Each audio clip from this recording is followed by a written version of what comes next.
அனைத்து நல்லுள்ளங்களுக்கும் வணக்கம். நான் உங்கள் ஆர்கே பேசுகிறேன். வீக் மாசமோட நெக்ஸ்ட் சேனல். வழக்கமாக உலக செய்திகள், இன்றைய சிறப்பு செய்திகள், 3 அதிரடியான சம்பவங்கள். அந்த சர்ப்ரைஸை நான் முதல்லே டமான்னு உடைச்சிட்டேன் அப்படின்னா உங்களுக்கு பெருசாக உள்ளே போனால் அந்த எக்ஸ்பெக்டேஷன் இருக்காது. அதனால் நேராக நம்ம சம்பவ இடத்துக்கு போயிடலாம். எந்த இன்ட்ரொடக்ஷனும் கிடையாது. ஆனால் இன்றைக்கி சம்பவம் வேறு மாதிரி நடந்திருக்கு. என்ன வேறு மாதிரி சம்பவம் நடந்திருக்கு, நம்ம என்ன வேறு மாதிரி தெரிஞ்சுக்கலாம். அந்த மாதிரி இந்த மாதிரி இல்லாமல் ஒரு மாதிரி நடந்திருக்கிறது. அதனால் நிறைய விஷயங்கள் தெரிஞ்சுக்கலாம். வாங்க நண்பர்களே. வீடியோக்குள்ள போகிறதுக்கு முன்பு நீங்கள் நம்ம சேனலை சப்ஸ்கிரைப் பண்ணலாம். சப்ஸ்கிரைப் பண்ணிட்டு வாங்க. மறக்காம பெல் பட்டன் கிளிக் பண்ணி ஆல் ஆப்ஷன்ஸ் கொடுங்க. வீடியோ கொடுக்கலாம்.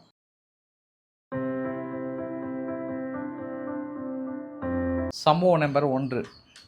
நேற்று ஆர்கே சேனல்லையும் சரி, ரவிக்குமார் சோம்பு சேனல்லையும் சரி, நான் நிறைய பேசினேன். எதை பற்றி பேசினேன்? சாம்பியன் லீக் ஃபுட்பால் மேட்ச் நடந்தது இல்லையா? அந்த ஃபுட்பால் மேட்ச்சு பிஎஸ்ஜி ஜெயிச்சதுக்கப்புறம் நடந்த வன்முறைகள், ஒரு மாதிரி உற்சாக மிகுதி, உற்சாக பானத்தை உற்சாகமாக அருந்தியதால் அங்கே இருக்கிறவர்கள் சற்று உற்சாகமாகி அரசாங்கத்துக்கு பெரிய ட்ரபிள் கொடுத்தாங்க. அதே தான் இன்றைக்கி பெங்களூர்லேயும் நடந்திருக்கு. எனக்கு பெரிய வித்தியாசம் தெரில, ஒரு சின்ன சின்ன வித்தியாசம்தான்.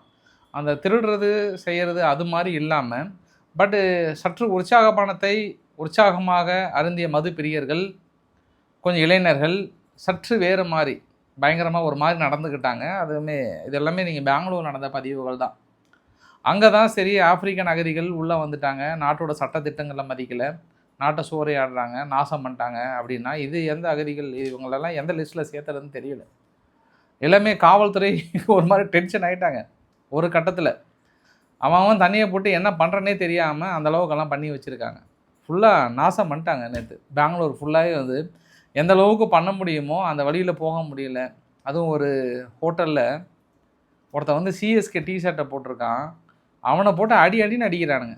ஏதோ இவங்கெல்லாம் ஜெயிச்சு சிஎஸ்கேக்காரன் தான் போயிட்டு அந்த 6 அடித்த பந்து பேட்டு பிடிச்சிட்டு இழுத்துட்டு வந்த மாதிரி பேசுகிறாங்க. என்ன சொன்னாருன்னா, டே 2 கப்புக்கு என்ன ஆடிட்டுருக்கீங்க, நாங்களாம் 5 கப்பு ஜெயிச்சிட்டோம் அப்படின்னு ஒரு வார்த்தை சொன்னாராம். அவங்க நார்மலாக உற்சாக மிகுதியில் இருக்கிறவங்க சும்மா விடுவாங்களா? நீங்கள் அந்த கூட்டத்தில் இந்த வார்த்தை தேவையா அவங்களுக்கு? ஒன்று இவங்களாவது அமைதியாக இருக்கணும். இந்த மாதிரி சற்று மனசுக்கு விருப்பப்படாத ஒரு மாதிரி அவங்களே பரவாயில்லைன்ற அளவுக்கு நடந்துக்கிட்டாங்க இந்த சில்லி பாய்ஸ். யார்? இந்த ஆர்சிபியினுடைய சில்லி பாய்ஸ் இந்த அளவுக்கு நடந்துக்கிட்டாங்க. எனக்கு அதனால் பெரிய வித்தியாசம் இல்லை. கடந்த 2 நாட்களாக பார்த்துட்ருக்குறோம். நேற்று பாரிஸ் பற்றி எரிஞ்சுது அப்படின்னா இன்றைக்கி பெங்களூர் சற்று பற்றி எரிந்திருக்கிறது அப்படின்னு தான் சொல்ல முடியும். அந்தளவுக்கு கொஞ்சம் தரம் தாழ்ந்த சம்பவங்களும் செய்திருக்கிறாங்கன்ற ஒரு கூடுதல் தகவல். இதை பற்றின கருத்துக்களும் உங்களிடம் வரவேற்கப்படுகிறது. அடுத்து ஈரானுக்குள்ளார குறிப்பாக தெஹரானில் ஐஆர்ஜிசியினுடைய ஜென்ரல் ஒருத்தர் வாஹித் ஹேக்கன் அப்படின்ற ஒருத்தர். அவர் யார் அப்படின்னா அங்கே ஐஆர்ஐபி ப்ளஸ் ஐஆர்ஜிசியோட ப்ராட்காஸ்டர், அங்கே ஸ்டேட் ப்ராட்காஸ்டர் நடத்துகின்ற மிக முக்கிய பொறுப்பில் இருக்கக்கூடிய ஒரு ஜென்ரல். அவர் வீட்டின் மீது திடீர்னு ஒரு வெடிகுண்டு தாக்குதல். அது ஊடகங்கள் என்ன சொல்கிறாங்கன்னா அமெரிக்காவோ இஸ்ரேலோ நடத்தியிருக்காங்கன்ற மாதிரி சொல்கிறாங்க. பட் அங்கே இருக்கக்கூடிய ஸ்டேட் மீடியாலாம் என்ன சொல்கிறாங்கன்னா, இது அமெரிக்கா இஸ்ரேலில் உள்ளே போது நடத்துறதுக்கு வாய்ப்புகள் இல்லை, உள்ளே யாரும் மொசாத்னுடைய லிங்க் தான் நடத்தியிருப்பாங்களான்ற மாதிரி சொல்கிறாங்க. இப்போ ஏன் இந்த ஒரு சம்பவம் பெருசாக பார்க்குறாங்க அப்படின்னா, அமைதி பேச்சுவார்த்தை அப்படி இப்படின்னு பேசும்போது திடீர்னு இப்படி ஒரு அசாசினேஷன் அட்டம்ப்ட்டு, படுகொலை அட்டம்ப்ட்டு, அவர் பிழைத்தாரா உயிரோடு இருக்கிறாரான்ற எந்த நியூஸையும் ஈரான் வெளியில் சற்று அமைதி காக்குறாங்க. ஆனால் இது அமைதி பேச்சுவார்த்தைக்கு கொஞ்சம் இடைஞ்சலாக கொடுக்குமா அப்படின்னா கொஞ்சம் இடைஞ்சல் கொடுப்பதற்கான வாய்ப்புகள் இருக்குது. ஏன்னா இது ரிசல்ட் முழுமையாக தெரிஞ்சதுக்கப்புறம் தெரியும். இது நான் உங்கள்கிட்ட சுட வந்த செய்தி, கிட்டத்தட்ட அந்த செய்தி கேட்டு உங்களுக்கு சுட்டிருக்கோம். அந்த அளவுக்கான சுட வந்த செய்தி. அது ஈரான் தரப்பில் இனி என்ன சொல்ல போகிறாங்கன்னு தெரியல. யார் இந்த அசாசினேஷன் அட்டம்ப்டை முன்னெடுத்தாங்கன்னு தெரியல.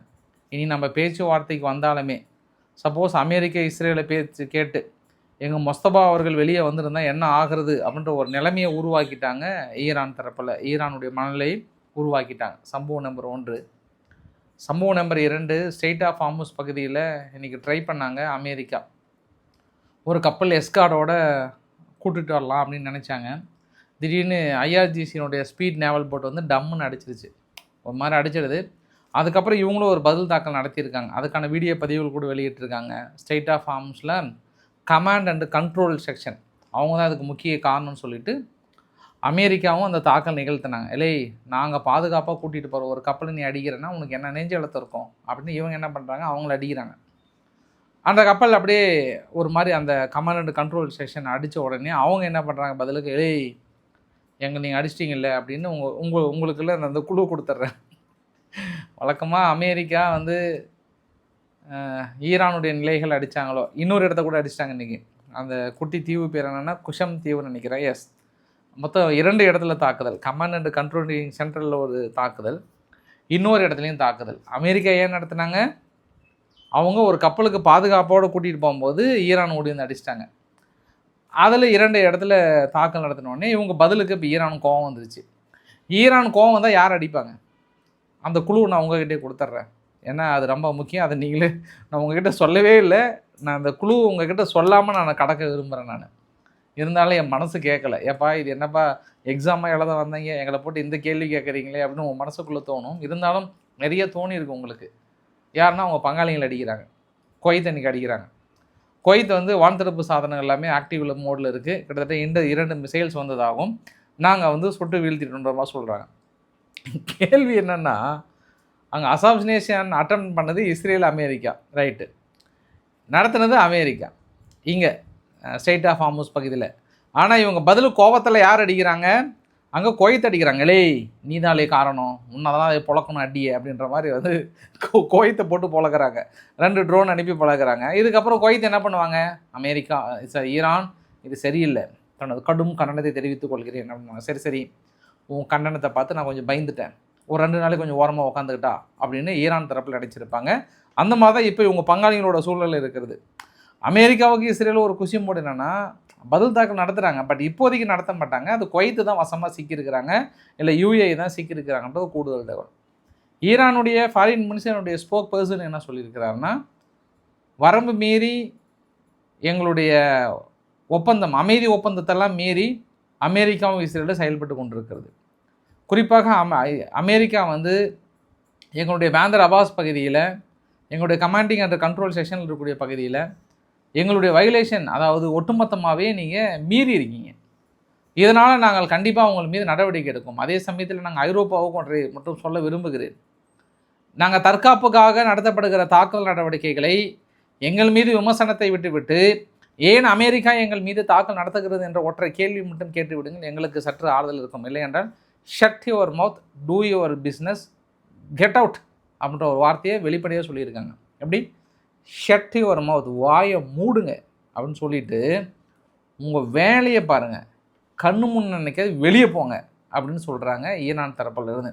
சும்மா ஓடி வந்து கருத்து சொல்கிறன்ற பேரில், கண்டனங்கள் தெரிவிக்கிறன்ற பேரில், பொருளாதார தடை விதிக்கிறன்ற பேரில் இனிமேல் எங்களை மட்டும் கேள்வி கேட்குறீங்க. ஏன் எங்கள் ஐஆர்ஜிசியினுடைய முக்கிய நபரை அடித்தாங்களே உங்கள் கண்ணுக்கு தெரியலையா, அமைதி ஒப்பந்தம் இருக்கும்போது தாக்கல் நடத்தலாமா, அதை கேட்டிங்களா? இல்லை நீங்கள் எங்களுடைய கமாண்டிங் சென்டர் அடித்தாங்கன்னா அதை கேட்டிங்களா? வேறு எங்களை மட்டும் கேட்குறீங்களா அப்படின்னு ஈரானுக்கு சரியான கோபம் இந்த இடத்துல.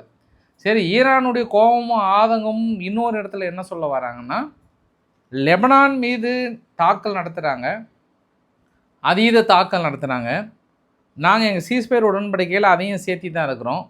இதுக்கப்புறம் அமெரிக்கா நீங்கள் பேச்சுவார்த்தைன்னு வந்தால் நீங்கள் லெபனான் அமைதிப்படுத்திட்டு எங்கிட்ட வாங்கலாம் வராதிங்கன்ட்டாங்க இப்போ ஈரான் தரப்பில். ஆனால் ட்ரம்ப் தனது எக்ஸல பதிவில் இன்றைக்குமே போடுறாரு, ஈரான் வந்து எங்ககிட்ட கேட்டுட்ருக்காங்க, நாங்கள் தான் மறுக்கணும், அந்த ஒப்பந்தம் தான் எங்களுக்கு கொஞ்சம் பிடிக்கல அப்படின்றாங்க அவங்க தரப்பில். ஆனால் இவங்க தரப்பில் என்ன சொல்லிட்டாங்கன்னா, எங்கள் வரலே அங்கே லெபனான் தாக்கல் நிறுத்திட்டு வாழே எங்கிட்ட பேச்சுவார்த்தைக்கு, இல்லைனா வராதலே அப்படின்னு இவங்க தரப்பில் ரொம்ப ஸ்ட்ரிக்டாக சொல்கிறாங்க. ஒரே ஒரு சுணக்கமான இந்த சூழ்நிலையில் நெதன்யாகு அவர்கள் தனது எக்ஸாத்தில் ஒரு பதிவு போடுறாரு, ஹெஸ்புல்லா தொடர்ந்து தனது வரம்பு மீறி, சீஸ்பயரை மீறி எங்கள் டெரிட்டரிக்குள்ளார தாக்கல் நடத்துகிறாங்க. எங்கேருந்து நடத்துகிறாங்க, லெபனான் டெரிட்டரியிலேருந்து நடத்துகிறாங்க, அது பெய்ரூட்லேருந்து தான் தாக்கல் நிகழ்த்துறாங்க. இனி எங்களுக்கு இலக்காகப்பட பகுதி வந்து பெய்ரூட், அடிங்களே பெய்ரூட்டை அடிங்களே, கொஞ்சம் கூட விட்டு வைக்காதீங்களே அப்படின்னு யார் சொல்கிறது, நெதன்யாகு அவர்கள் வந்து சொல்கிறாரு.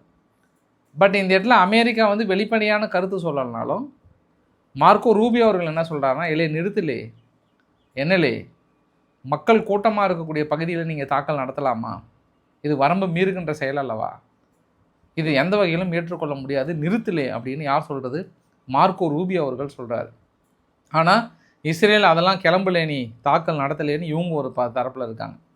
இன்னொரு வகையில் கூட குற்றச்சாட்டு என்னன்னா, பிரதான சின்னம் அது. அதாவது கிறிஸ்டியன்களுடைய சின்னம் என்ன அப்படின்னா, பேஃபர்ட் கேசல்னு சொல்லுவாங்க. அந்த பெஃபோர்ட் கேஸ்டலில் தனது கட்டுப்பாட்டுக்குள்ளே கொண்டு வராங்க லிட்டானி ரிவரை தாண்டி. பட் அல்ஜசீரா போன்ற ஊடகங்கள்லாம் வந்து அதில் ஹெஸ்புல்லா இருந்ததுக்கான அறிகுறிகளே தெரியல. ஆனால் அதை இவங்க வந்து கைப்பற்றிட்டாங்கன்னு சொல்லும் போது தான் ஐநா ஓடி வந்து எலே இது கொஞ்சம் கூட சரியில்லைலே, என்னலே பண்ணுற, அது பிரதான சின்னம், அது எப்படி நீங்கள் இவ்வளோ லென்த்தான பகுதியை பிடிக்கலாம் அப்படின்னு இஸ்ரேலை பிளாக் லிஸ்ட்டில் சேர்த்திட்டாங்க ஐநாவில்.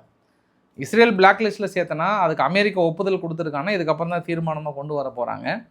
அதனால் அங்கே பிரச்சனை தொடர்ந்து பதற்றமாக தான் இருக்குது. தாக்குதல் அதிகமாகுது, முன்பை விட வீரர்கள் வேகமாக முன்னேறி இருக்கிறாங்க. அடுத்து பெய்ரூட், ஒட்டுமொத்த பெய்ரூட்டையும் வெளியேற சொல்கிறாங்க இஸ்ரேல்.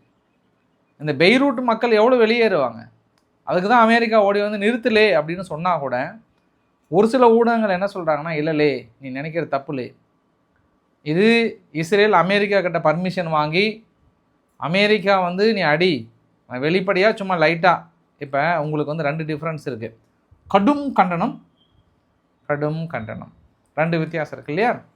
அந்த மாதிரி நான் ஒரு கடும் கண்டனத்தை போட்டுறேன் இஸ்ரேல், இது தப்பாக நினச்சிக்காத, அடிக்கிற அளவுக்கு அடியிலே அப்புறம் நம்ம பேசிக்கலாம், பேச்சுவார்த்தைக்கு போய்க்கலான்னு அமெரிக்கா கிட்ட முறையாக ஒப்புதல் வாங்கிட்டு தான் இஸ்ரேல் தாக்குதல் நடத்துகிறது என்று வெளிப்படையான ஒரு குற்றச்சாட்டை ப்ளூம்பர்க் போன்ற பத்திரிகைகள் வைக்கிறாங்க. ஆனால் அமெரிக்கா வந்து நகைஹே எனக்கு தெரியாதலே அப்படின்னு சொல்லியிருக்காங்க. அது எந்தலே உண்மைன்றதை நீங்கள் புரிஞ்சுக்கோங்களே. அடுத்து வந்து மிகப்பெரிய விஷயம் என்னென்னா,